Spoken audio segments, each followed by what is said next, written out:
When you think of a knight, what comes to mind? Probably shining armor, right? Noble quests, a strict code of honor, that whole heroic image. But, the reality was, well, a lot more complicated. And honestly, a lot less glamorous. So today, let's strip away that myth and really get to know the person behind the Iron Mask. So what did it actually take to become one of these legendary figures? I mean, was it just about being brave and having a strong sword arm? Not even close.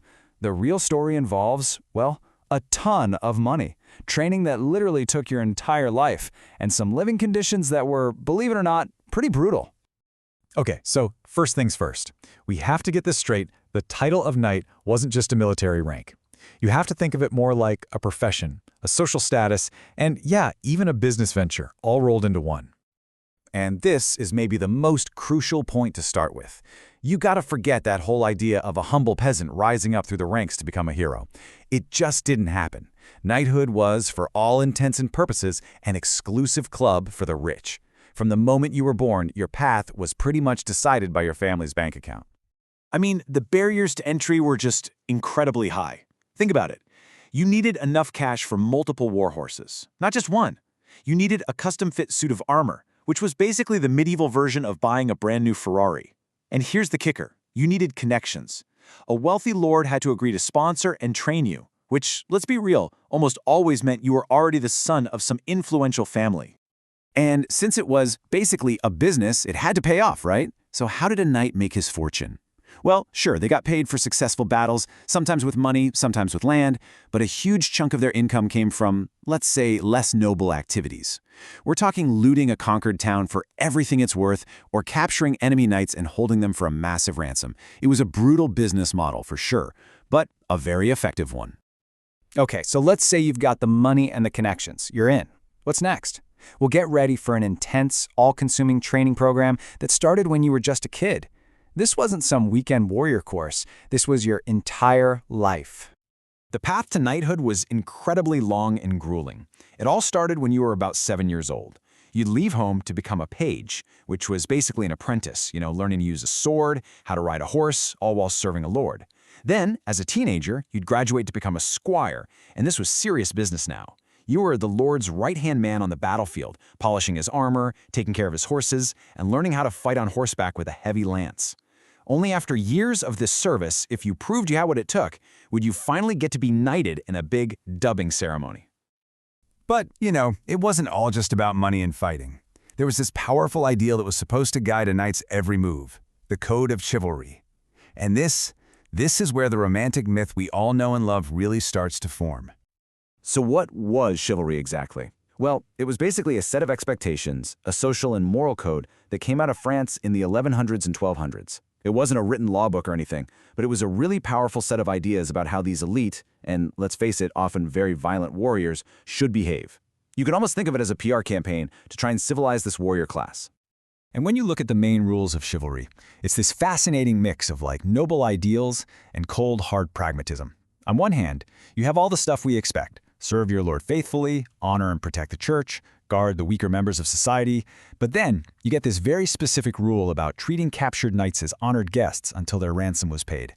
And that wasn't just about being a good sport. It was professional courtesy.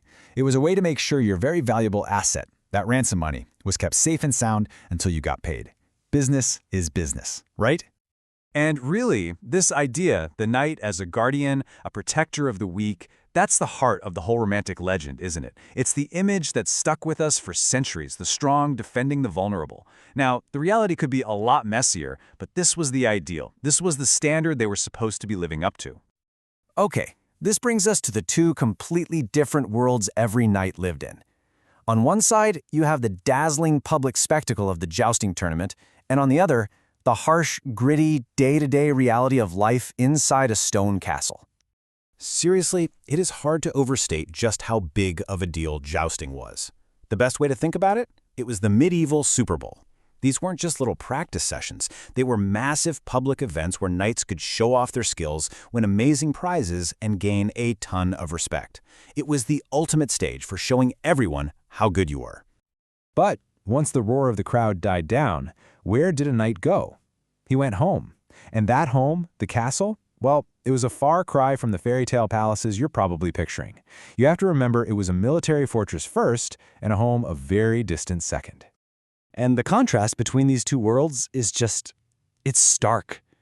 The jousting tournament was all about spectacle, entertainment, and individual glory. But life in the castle, that was all about survival. It was about protecting everyone inside. One was a stage for public glory, the other was a fortress designed to withstand a brutal siege. Totally different mindsets. So let's pull back the curtain a little more on that private reality. What was it really like to live inside one of those iconic stone castles? Well, the day-to-day was often cold, dark, and, to be blunt, kind of smelly. See, every single part of a castle was designed for protection, not for comfort.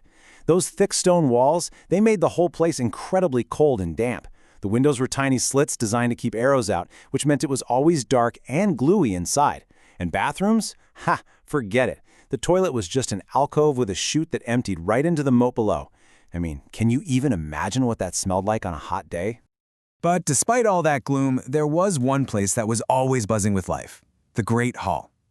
This one huge room was the absolute heart of the castle.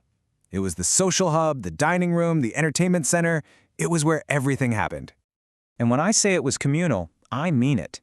This is where everyone ate their meals, from the lord of the castle all the way down to the servants.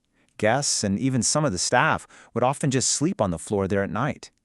It's where you'd find entertainment, minstrels, jesters, storytellers. And fun fact, this is where early versions of games we still play, like tennis and bowling, actually got their start, just played right there in the hall. So after all this, after peeling back all the layers of myth, we're left with this one big question, aren't we? Was the knight a noble hero sworn to protect the weak, or was he a wealthy, shrewd opportunist playing a very violent game? And the truth is, it's not one or the other. The real knight was this incredibly complex figure, caught right in the middle between these amazing ideals and a very, very harsh reality.